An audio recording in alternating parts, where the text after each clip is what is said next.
Okay, this is June 9th, 2025, and this is the Western Automation Monday morning technical class.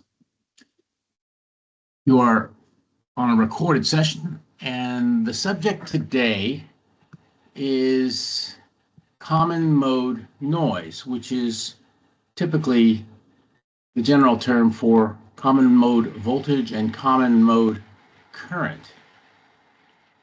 And the reason we want to talk about this today is that we'll also talk a little bit about differential noise,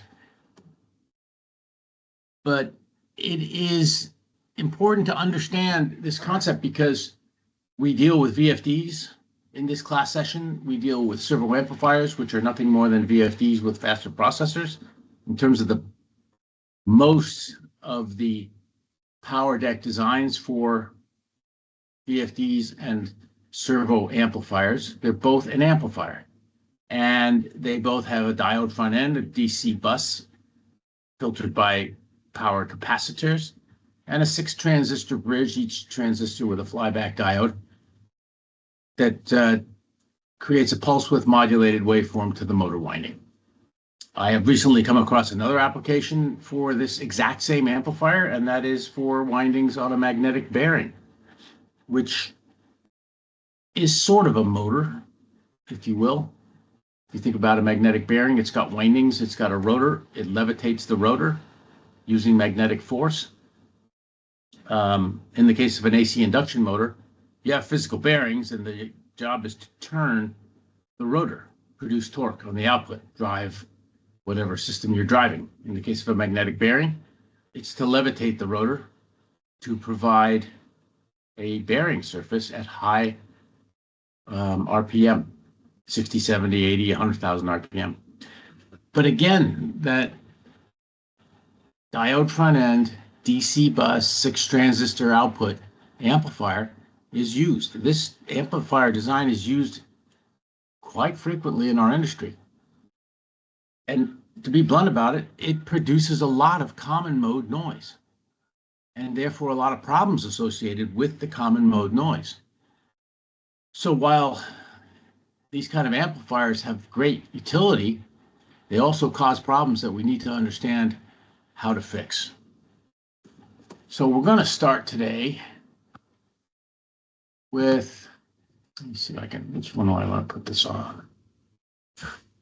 Put this on the screen and share the screen.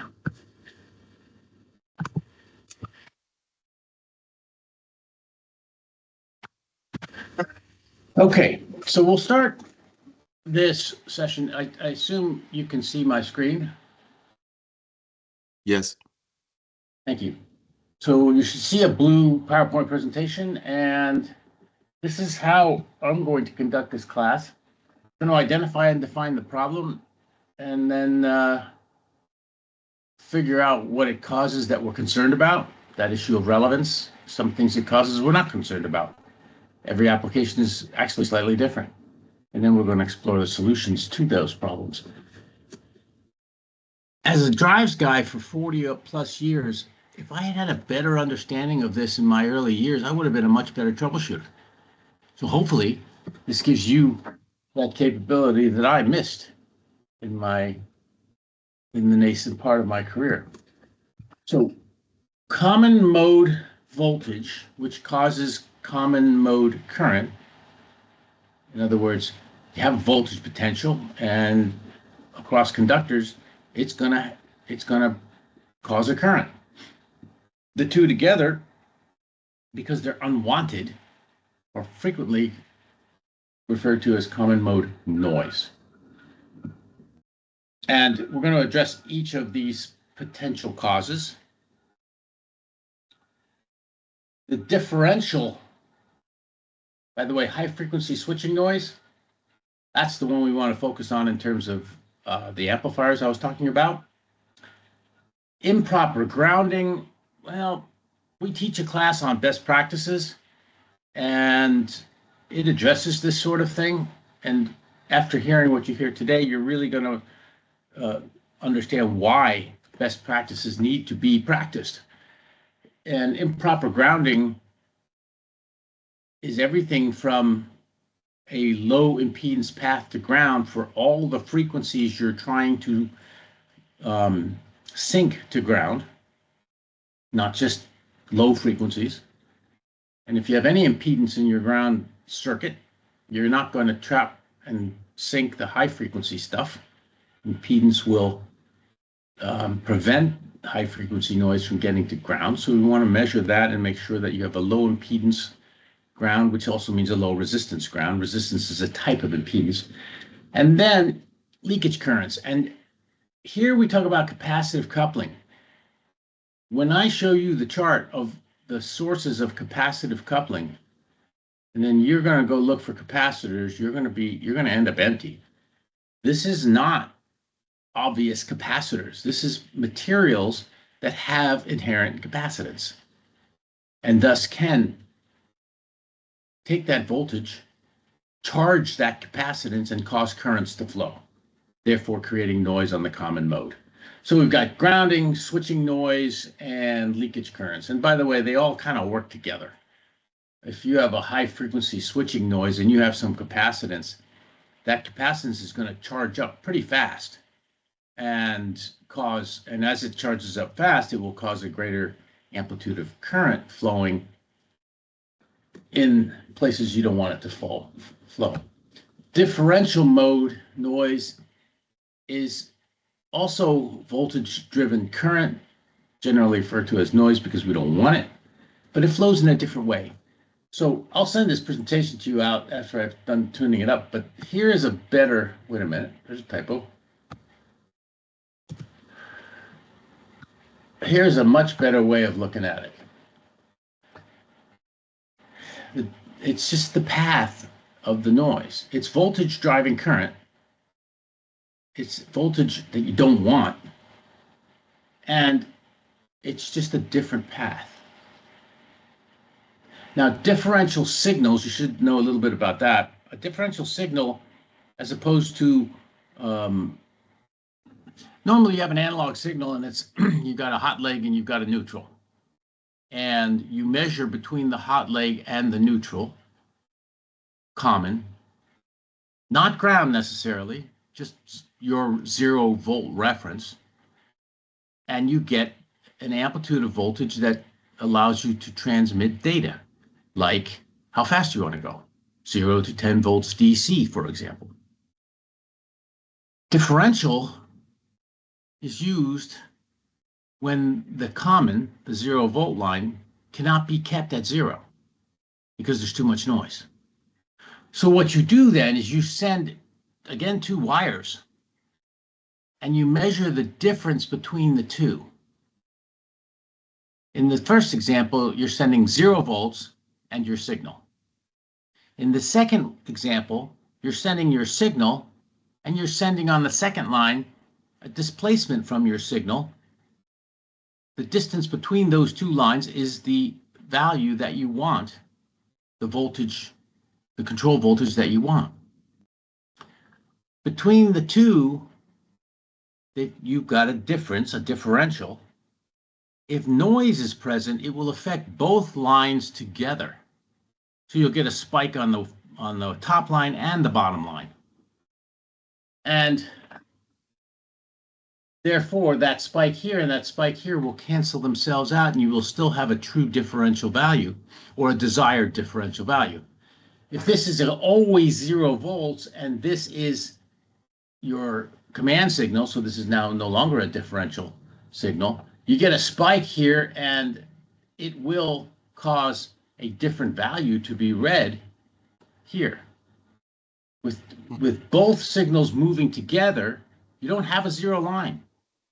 You got a high line and a low line, they move together, you measure the difference between the two, the differential, and that's the differential signal. So in a differential signal, noise travels in a circle, completes the path. In the common mode, you have ground, you've got your common here, and you have your signal line. Common mode noise exists between the common and ground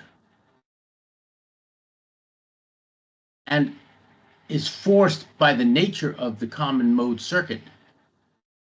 The return path for this common mode current, is through the ground plane.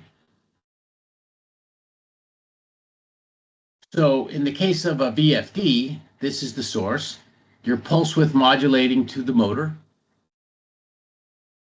And the noise that's induced has to find its path back to the source through the ground plane. Thus, common mode noise path versus differential noise path. In electronics, you always have to complete the circuit. Here's the circuit being completed, but it's on the two signal lines themselves. Here is the circuit being completed, but because we're driving the noise, the voltage, down both paths, it has to seek its path back through ground. Any questions on that? Because that's important to understand.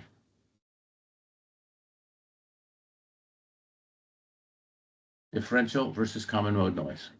Mm-hmm. Common mode noise in a VFD, let me call up another PowerPoint to illustrate this. I always talk and then I forget to illustrate things. I'm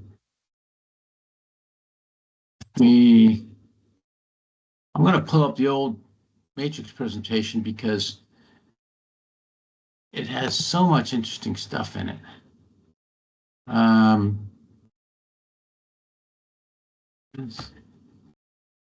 Okay, so you can see that there's your DC bus, AC to DC rectification on the left side, DC to AC inversion on the right side, and your motor winding. Big source of common mode noise. Now, what is common mode noise? Let's go down to where we can see some. There we go. You see this thing right here? Let's zoom it up. This is an AC waveform, 3 phases, 120 degrees displaced. And when they are pure sine waves, the common mode potential voltage is always 0. And therefore, there's no common mode current, and therefore, there's no common mode noise. This is very important to understand. At any given point, the 3 voltages, green, red, and blue, will sum to 0.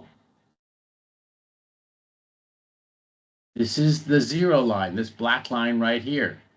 So you take green, and then you take red plus blue, and you put them together, and that equals 0. At every point on this line, the sum of the 3 voltages is 0. Is there any question about that? Common mode noise occurs when you distort the sine wave such that the voltages do not always equal 0. That is quite simply what causes it. So a VFD, see if we can find a VFD waveform in this presentation. I should know this presentation by the back of my hand. Okay, there's a pulse width modulated waveform coming out of on one phase to the motor, phase 1, phase 2, phase 3. When you talk about 3 phases of pulse width modulation, here again is 1 phase.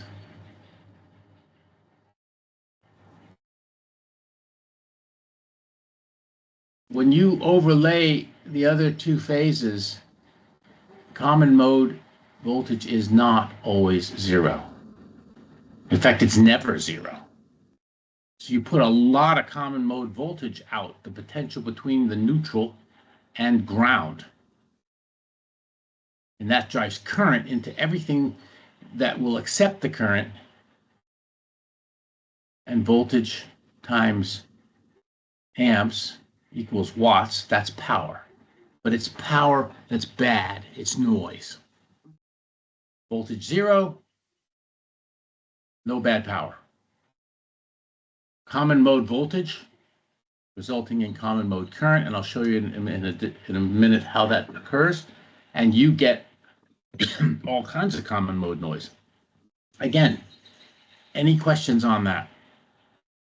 So now you understand what causes common mode voltage. Let's see how it manifests itself into current. I don't even know what I wrote in this last slide. Oh, yeah, so a good way to tell the difference between common mode and differential mode noise. And I'll let you read through that. Basically, how many times have I gone to the doctor with a virus and the guy gave me antibiotics? And I'm thinking, this is useless. I have a virus. Well, he doesn't know I have a virus. And protocol, I go to Kaiser, so Kaiser's big on protocol. If I want an MRI, I go to Kaiser, I see my GP. That's the first step. Second step is get an x-ray. I know it's a soft tissue injury, but the x-ray is required because that's protocol. And then I go to the ortho, and then I can get my MRI. It's a 4-step process. Here, the protocol in medicine is whatever the guy says, give him antibiotics. If he comes back to you the next day and says, I'm not feeling better, then you're dealing with a virus. In the case of common mode versus differential noise, when you're in the field, you can't tell. And there's no meter that says, oh, you've got this or that. But what you can do is a simple clamp-on ferrite. Ferrite's a magnet. It's a type of magnet. And they come in clamp-ons, which are 2 magnet halves that you clamp together over the cable. So you got to get the ferrite with the correct bore to allow it to clamp over the outside diameter of your cable. Inside that cable are your signal and your ground and your common. Okay? If the noise is reduced, then you have a common mode problem. You got a virus, you've got a bacteria. If there's no effect, then it's differential mode, it's a virus. That's how you tell the difference between the two. Okay. Now, I'm going to show you a little video here because some people are much better at talking than I am. Let's see, let's do the whole screen thing here.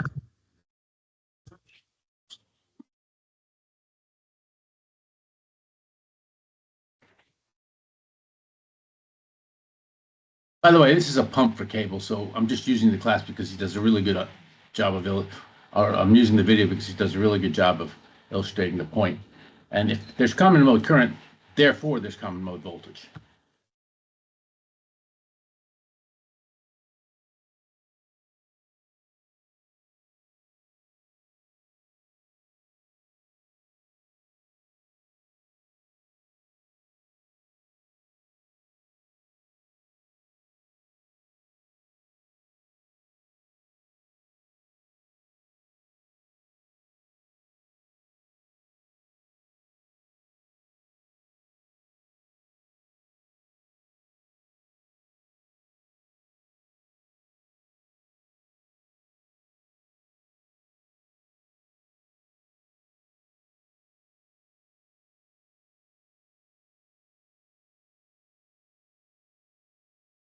Pierce, are you trying to share sound?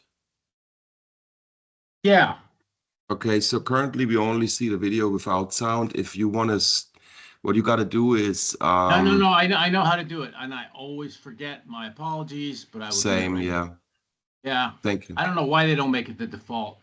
I'll stop sharing, and I'll share again. Include sound. That's something that drives me nuts about Teams, and I always step in that pothole. So my apologies. Thank you for bringing that up. Okay, here we go. Can you hear it now? Yeah, I got to turn the volume up a little bit, or maybe that's, yeah, if you can turn the volume up a little bit, I think. Okay. Reduce the chance of issues, which may lead to downtime or equipment failure.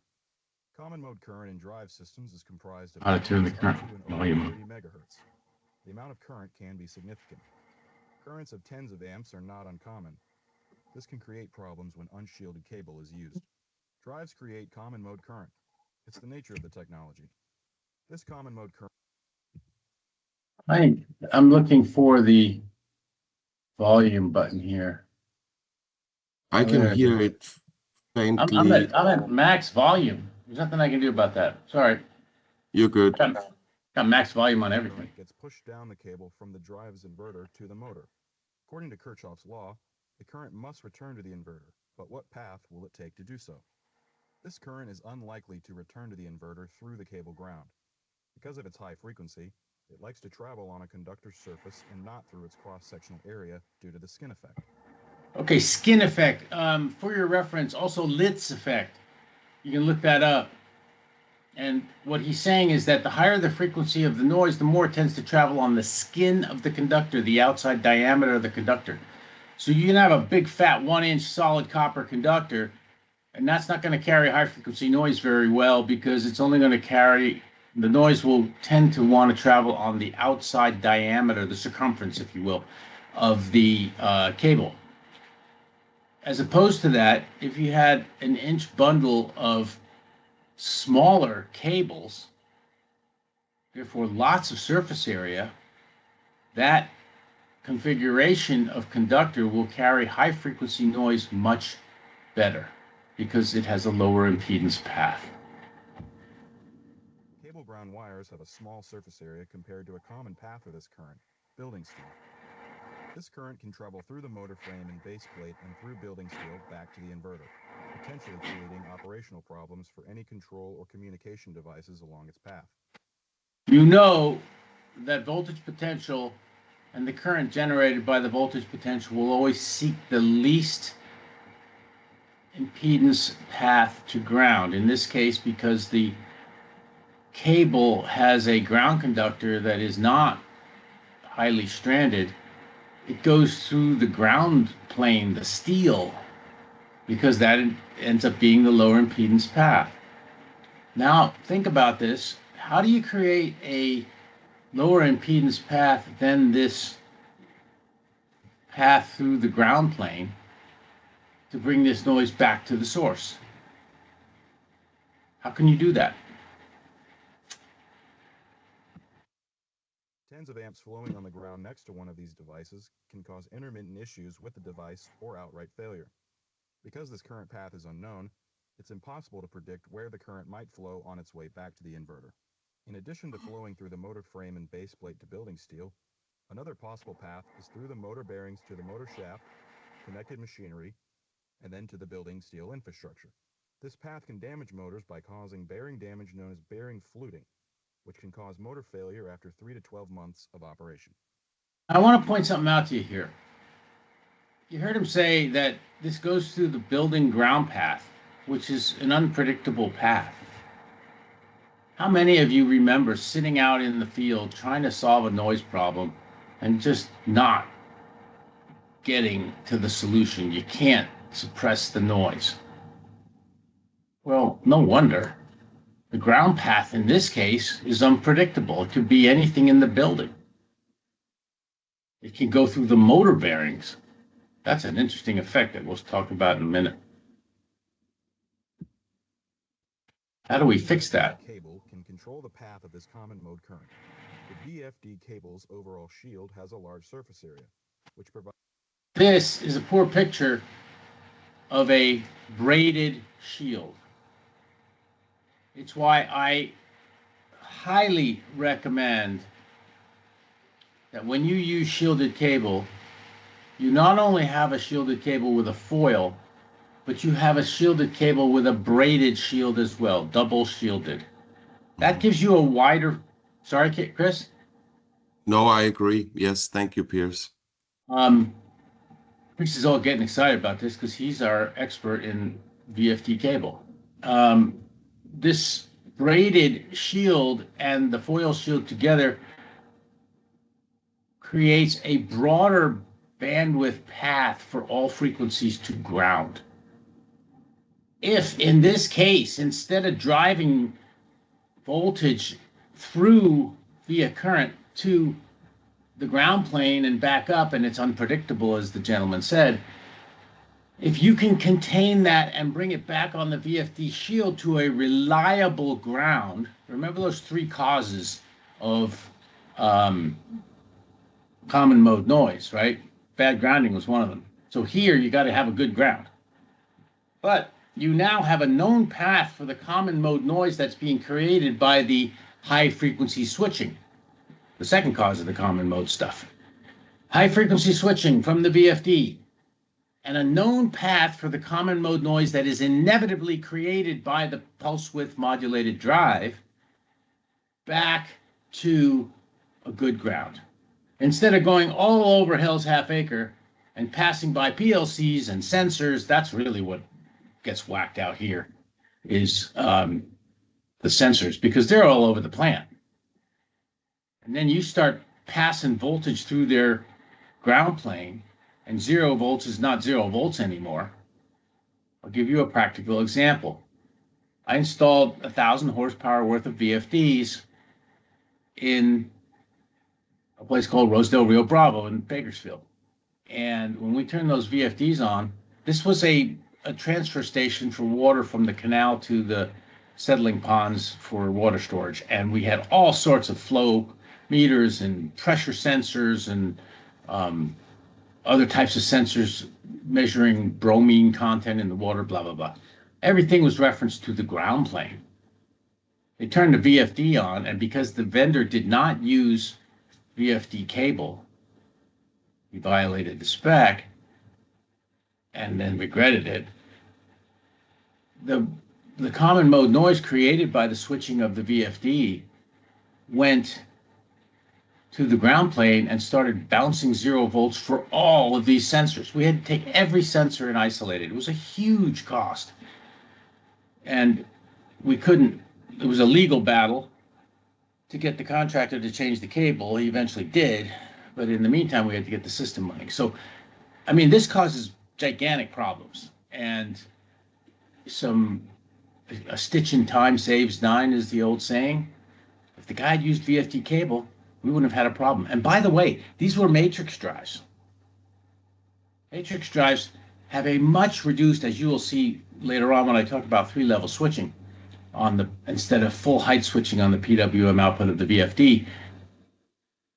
We're talking about maybe 25% of the common mode noise generated in a matrix drive versus a standard drive. It's one of the reasons you go to matrix drive. It's got a relatively sine wave output. But even with that small amount of common mode noise, you know, these sensors were very sensitive and we were bouncing the ground plane. We had no path to ground other than via the building ground. So this is a very important point, and this is the key. The highly braided shield on the cable provides a low transfer impedance at high frequency. Terminating the shield with low impedance at high frequency terminations at both ends of the cable provides the common mode current a controlled path back to the inverter. Terminating only one end of the cable's shield breaks the path, and the common mode current is left uncontrolled. See that? How many of you had this discussion? Well, I ground at the source. No, I ground at the destination. You ground both sides. This is why. I think, Pierce, is it correct that with instrumentation cable shields, if it's just for a signal or instrumentation, then you do it only at the source? But if it is power or VFD cabling like this, and it's not just instrumentation signals, then you always want to ground on both ends. Is that a good rule of thumb? It is a good rule of thumb. But now that you bring that up, I'm forced to do this. Hang on. Let me see if I can find our best practices.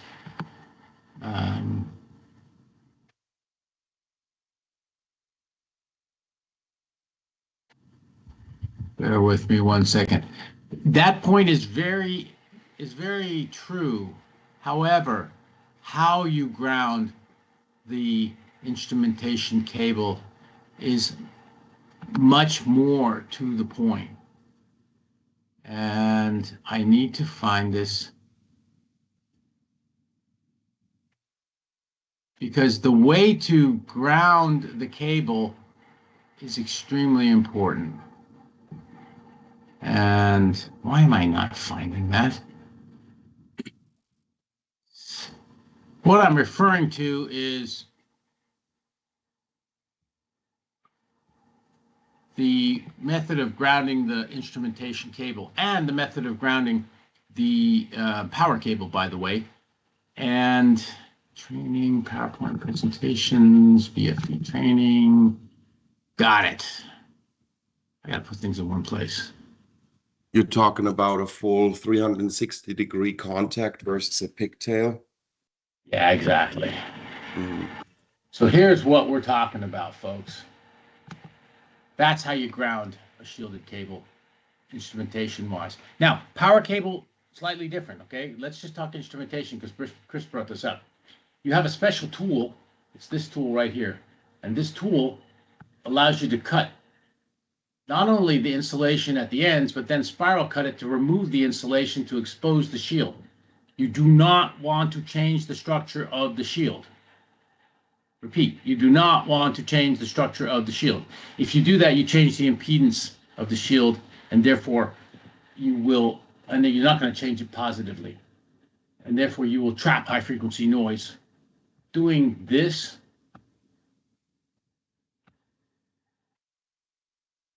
is horse crap. Anybody that does this ought to be taken aside and instructed differently. This, twisting the shield up and then sort of landing it on ground. That's not a low impedance connection, by the way. And by distorting the shield, you've changed the impedance path of the shield from the design that this poor cable manufacturer spent thousands of dollars researching. So right here is where the high frequency noise gets trapped. One other thing about this is that you're exposing these conductors. This is a 0 to 10 volt circuit. Let's see where it's going. It's going to A2. Well, actually, it's a 4 to 20 milliamp circuit. So it's a low level signal. Look what it's right next to. You're switching 700 volts DC pulses out of those conductors, and these are exposed. By doing this,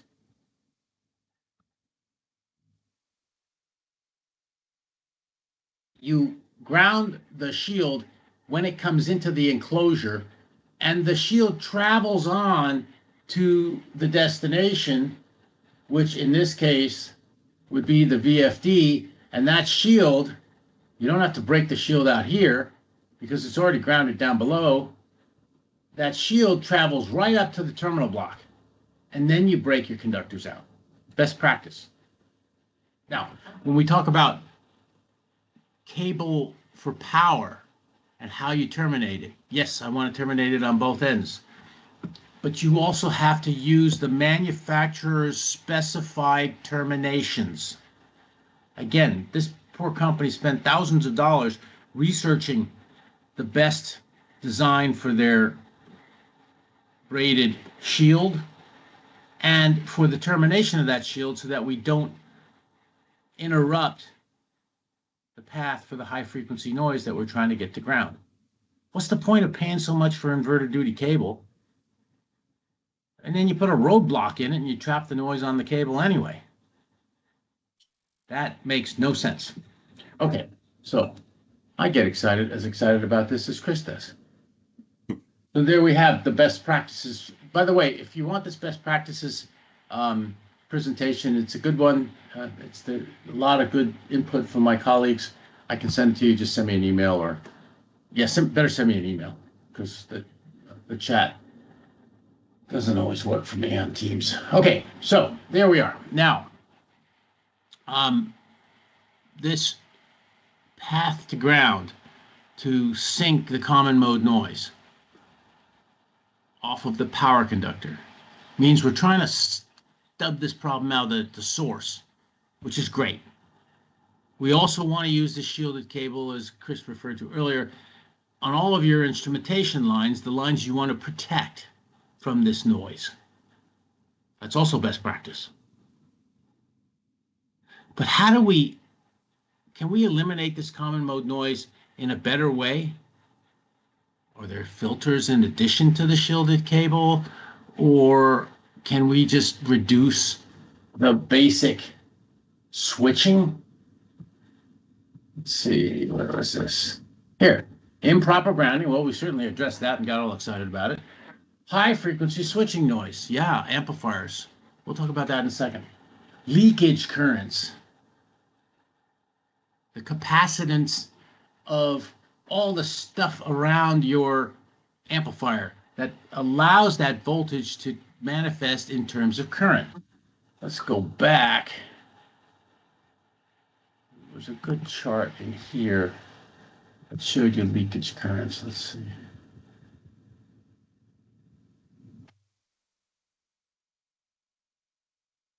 And this is relatively simplified, but here's your VFD voltage source and the load, which is the motor. And you have this conductor here, and then you have,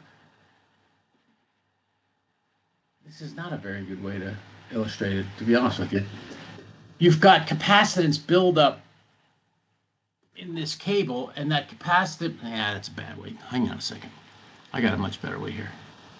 I did not have time to fully assemble this into one PowerPoint presentation. That's not it. So bear with me.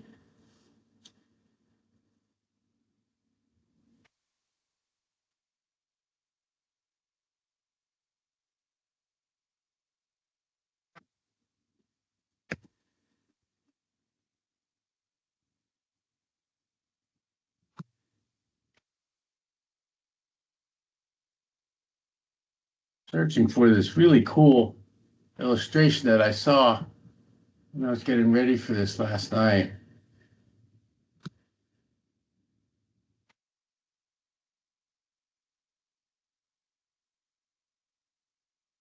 Shit, I probably just, tell me I didn't just.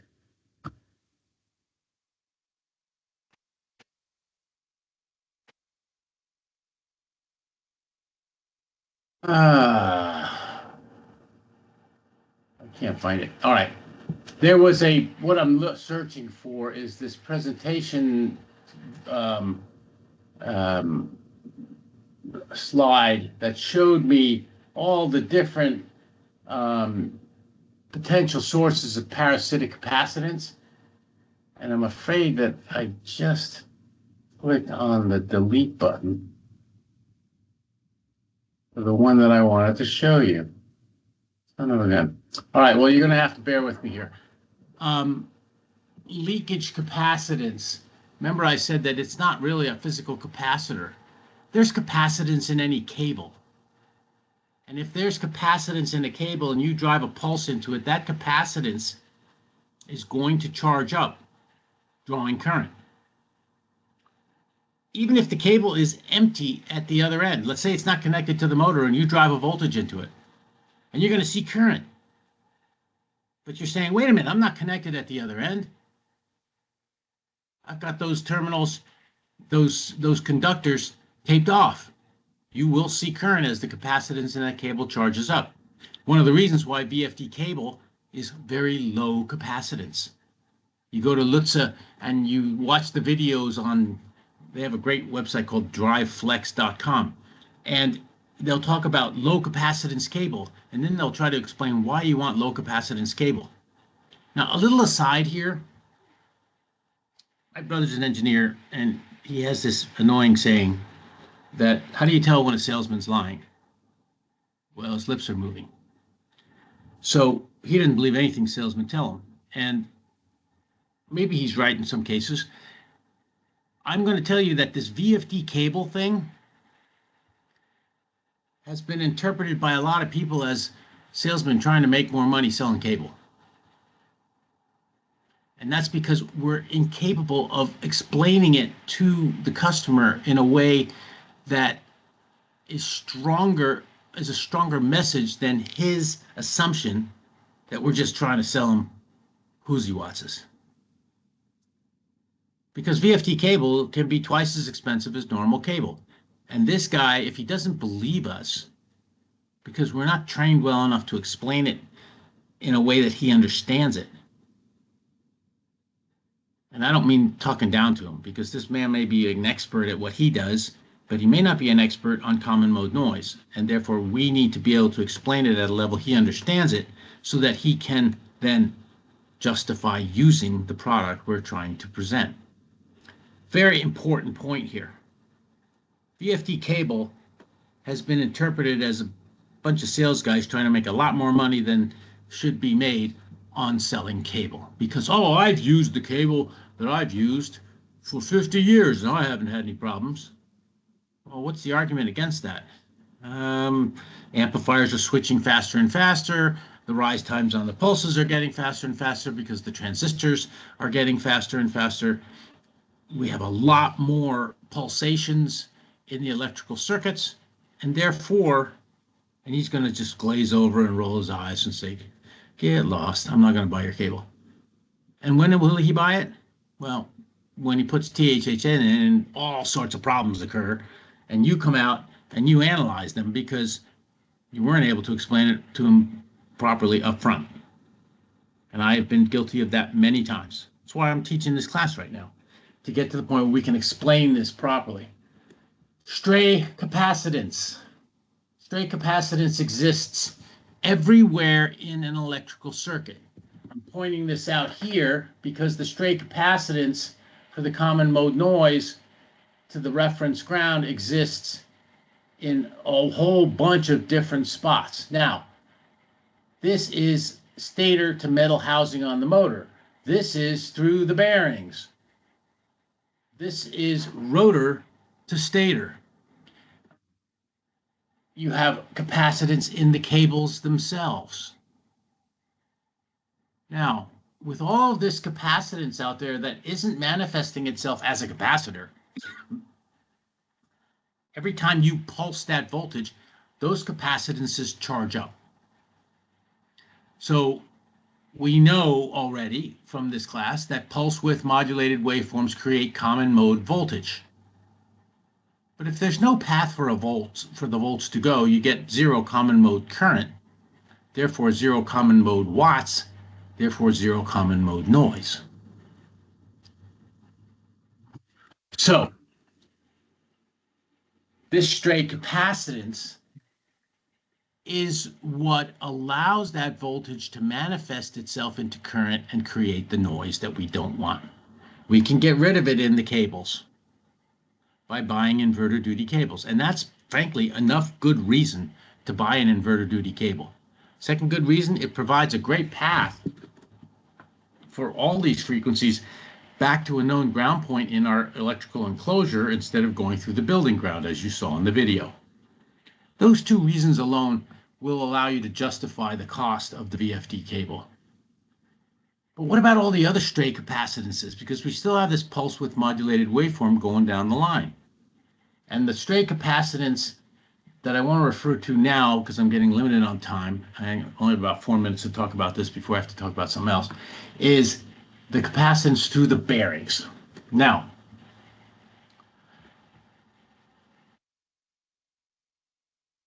just say the discharge through the bearings. All right, this is the Yaskawa presentation, and there's a couple of really good ones here, and I will include those on an email out to you. Let's see.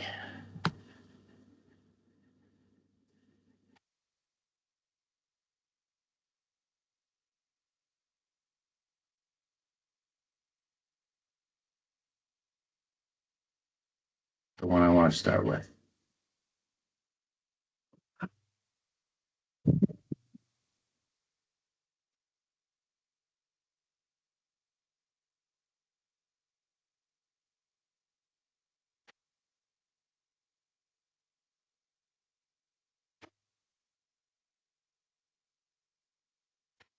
This is ANG. No, that's not the one. I keep coming back to that one.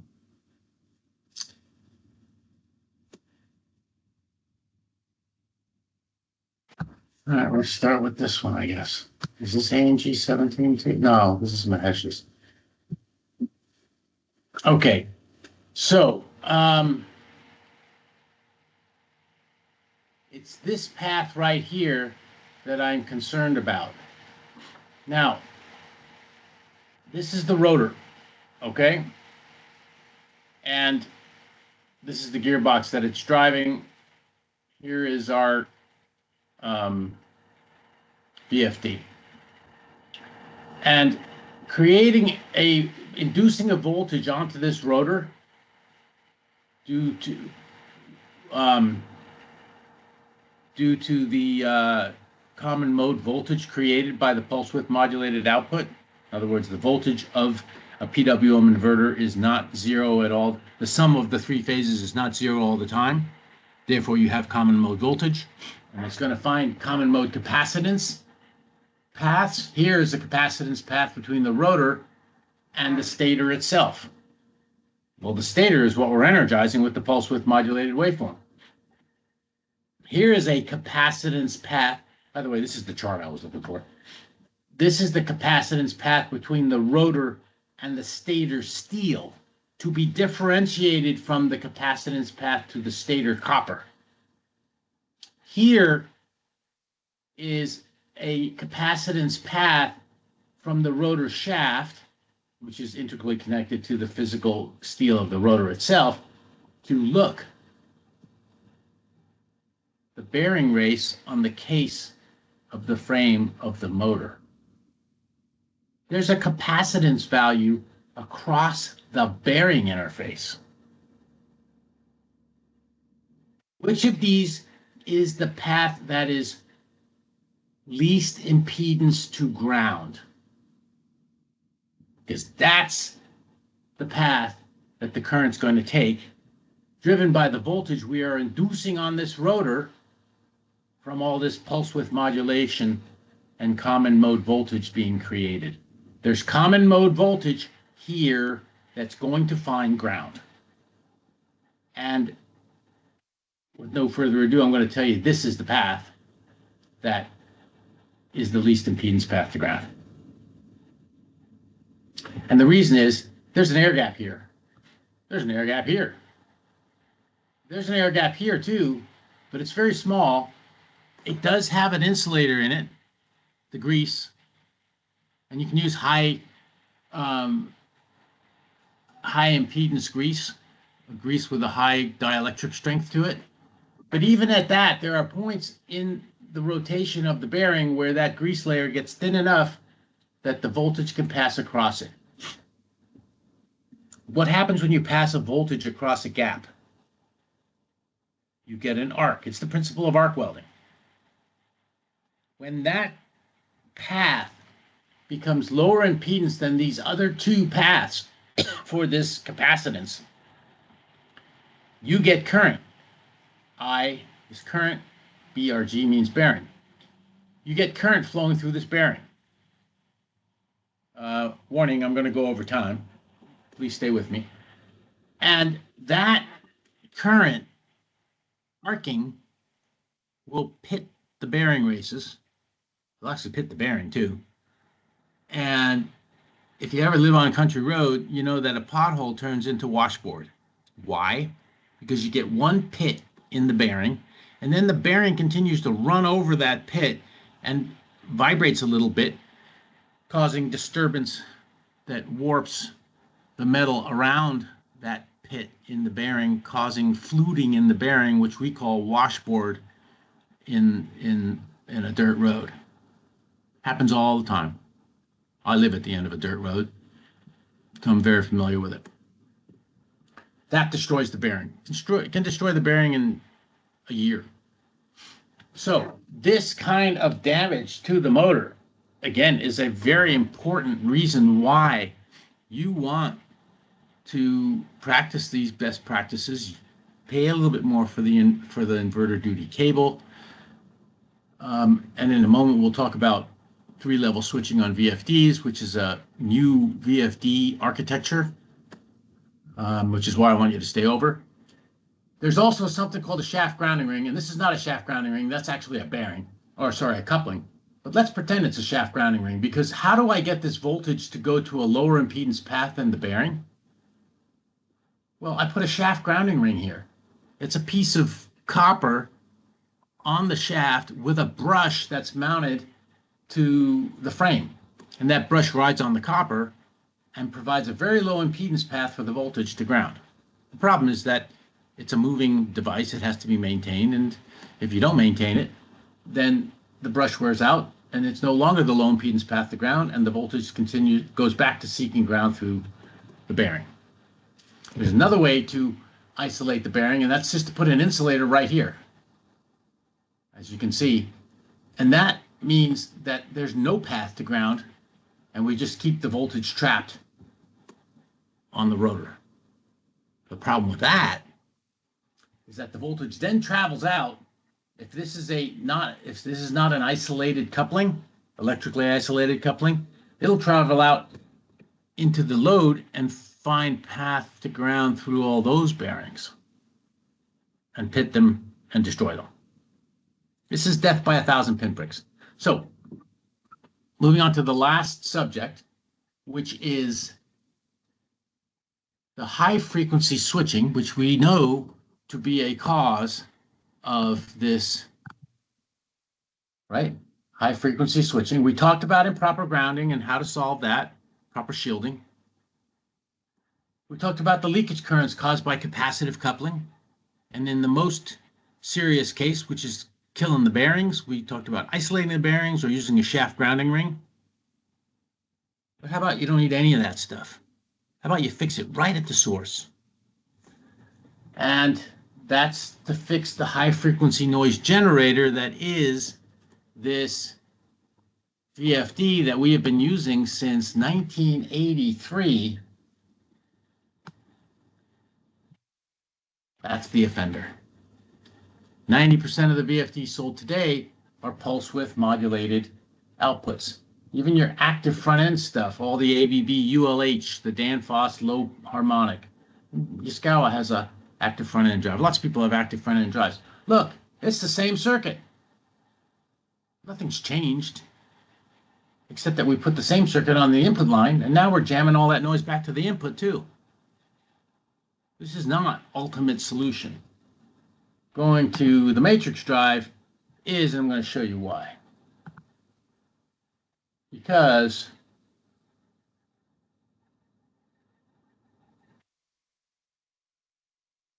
this is your pulse width modulated waveform.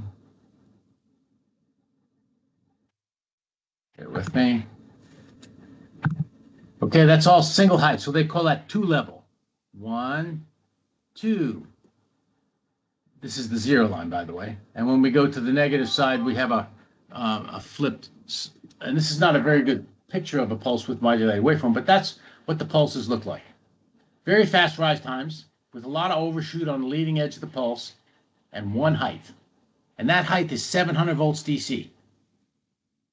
Or 700 volts, sorry. Okay? How do we reduce that voltage switching height and therefore reduce the DVDT, change in voltage over change in time, and create less common mode noise right from the get-go? We do this. We go to this kind of switching, which is 3-level switching. Instead of going right to the top, we go to an intermediate level. And then we go to the top. And then we come down to that intermediate level and we go back down to the zero. When we're switching on the opposite side, obviously we're going in the opposite direction from zero. 3-level switching versus 1-level switching, which we illustrated up here. You see the difference in the DVDT? This is also referred to as pulse amplitude modulation versus pulse width modulation, which is controlling the width. In the new 3-level designs, Yaskawa has a product called G7, which is a DC bus-based product that has 12 transistors on the output instead of 6. I'll show you that in a second. And then this is a presentation on the matrix, which is the next generation of the G7. Both of these employ this simple technique. Again, when we go back to this statement here, grounding, leakage currents, high-frequency switching noise, we can significantly reduce the high-frequency switching noise by going to a 3-level versus 1-level switching technique by employing pulse amplitude modulation. Now, in the final couple of minutes, I'll hold you over till 8:05. Thank you very much. Let me just show you the circuit for the G7, which is the first generation of 3-level switching, and is still available, by the way.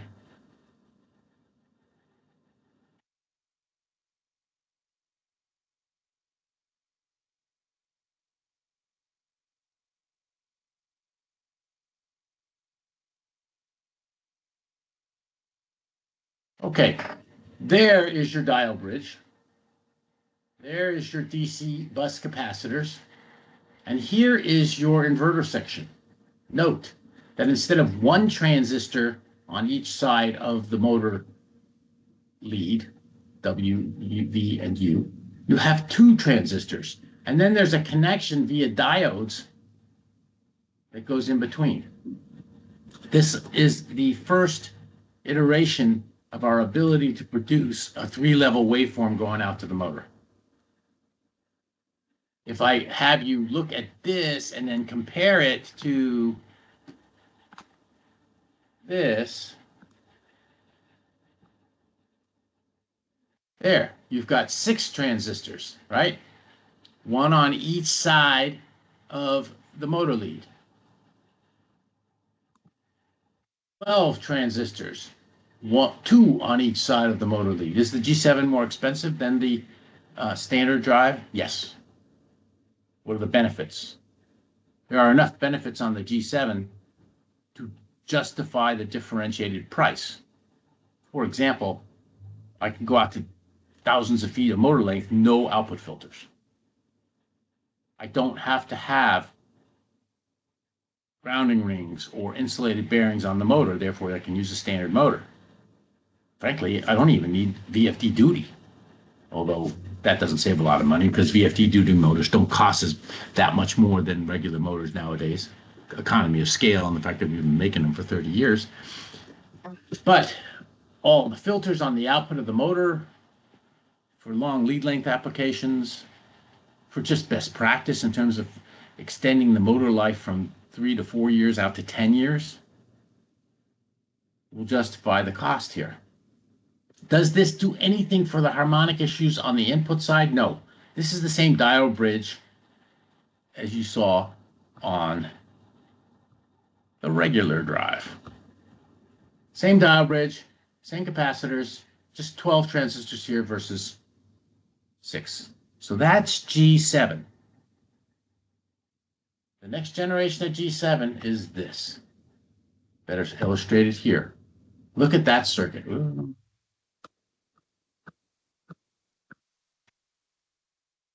That's basically 9 bidirectional switches.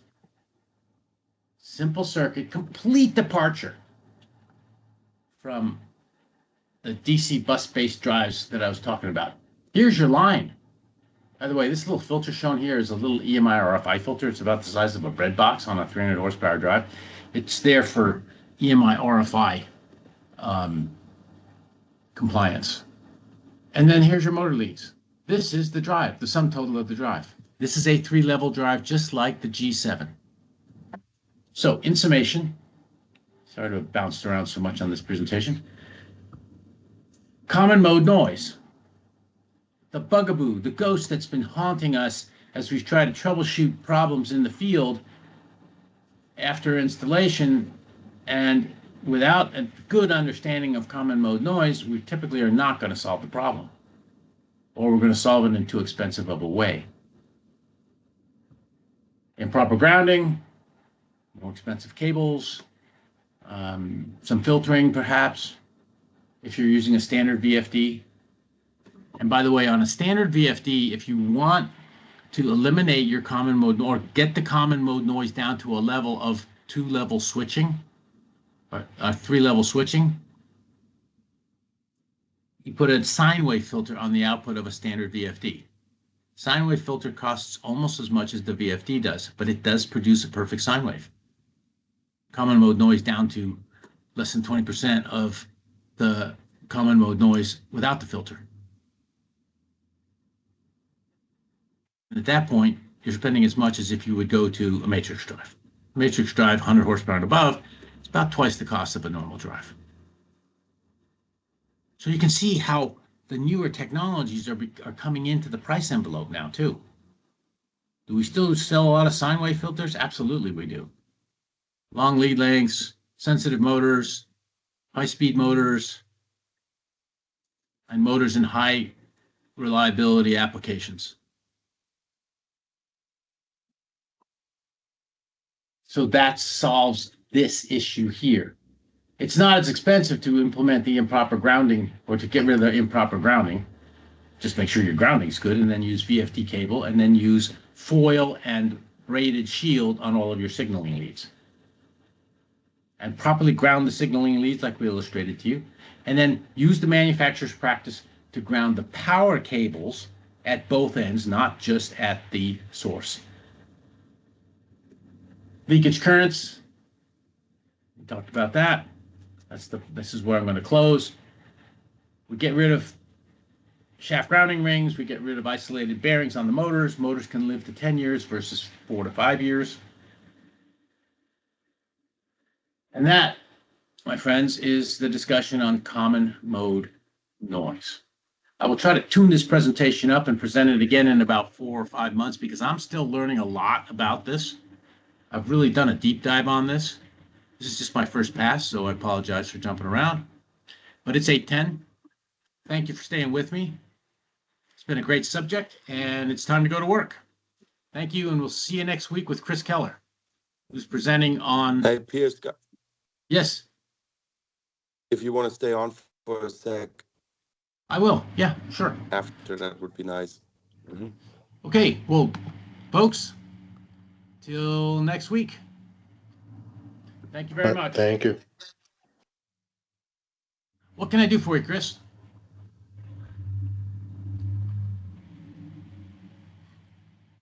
Hey, Piers, can you hear me? Yeah, Yeah. there you are. Hey, just a quick question. So,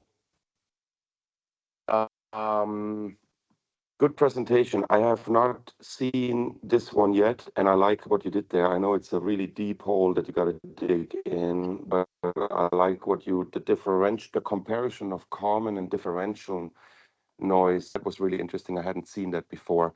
I wanted to ask 2 questions or 1 comment. So first of all, Allied, I'm happy to discuss doing it, but last time you had me on there for it, I was telling you that I don't have the line in Arizona and I haven't really sold that product due to that. So my knowledge and my training is very low on it. So I think it would probably be better I think last time we talked about this, we pushed the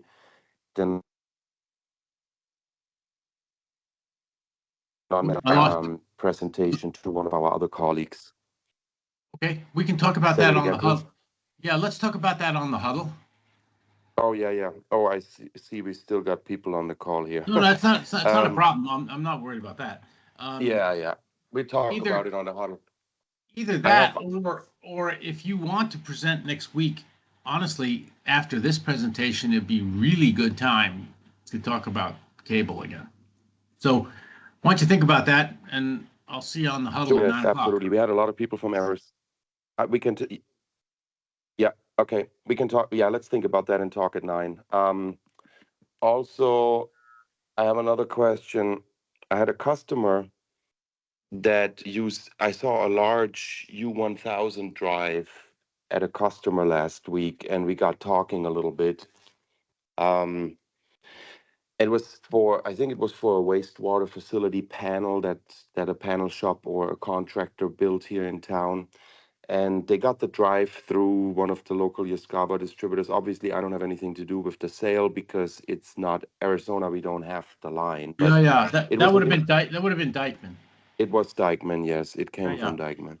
And so the question I had, what was really interesting is um, he said it was a multi-hundred amp drive unit. I forget exactly the current rating it had, but he said they ran into this situation where they had to go back to Dijkman and to Yaskawa and ask about it because they found that even in a when no load is connected to the drive, but it's Yeah, I know just what you're hooked talking up about. to, yeah. So no load is connected. Um, However, there is a capacitive on the capacitive leg of the current meter. It shows the amps even though Yeah, there's no load on the drive.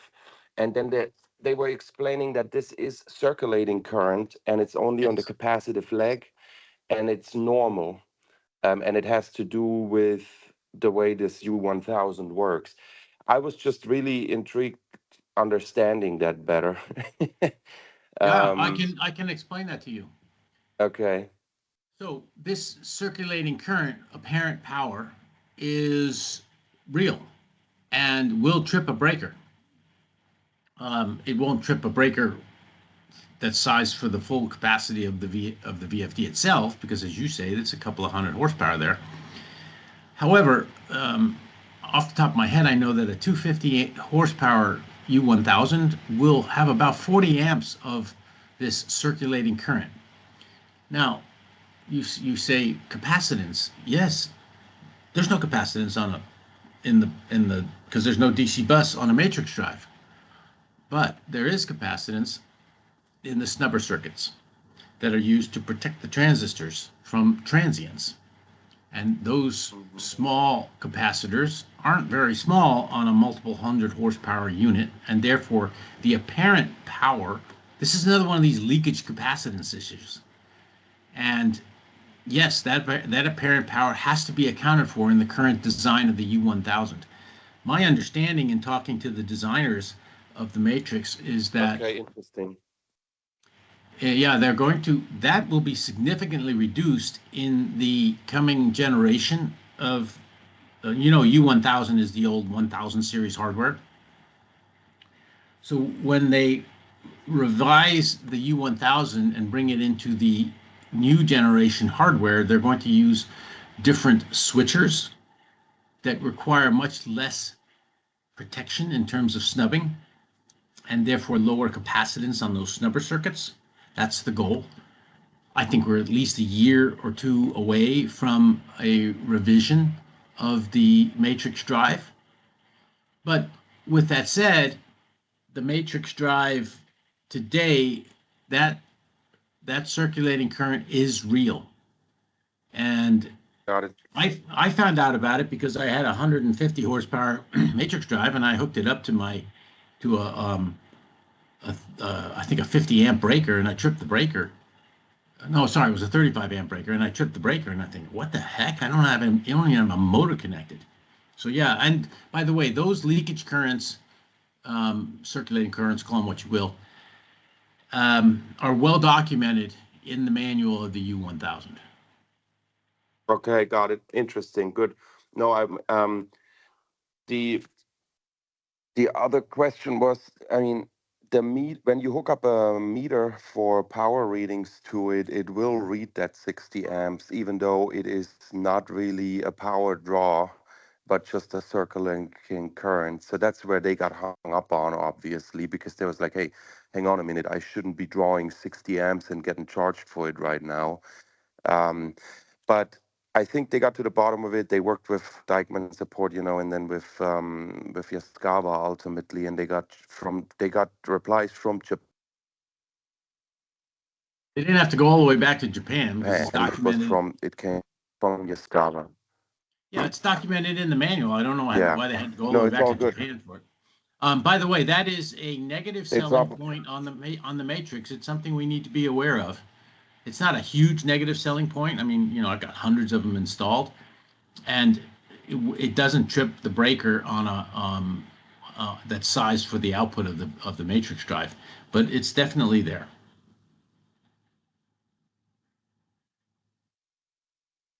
Hey, Hey, thanks for chatting about that a little bit. I'm trying to get a couple things done before I run out of the house, but I'll hear you on that 9 a.m. call. I'll be in the car, but I'll be on it, okay? Super. See you then. See you, bye.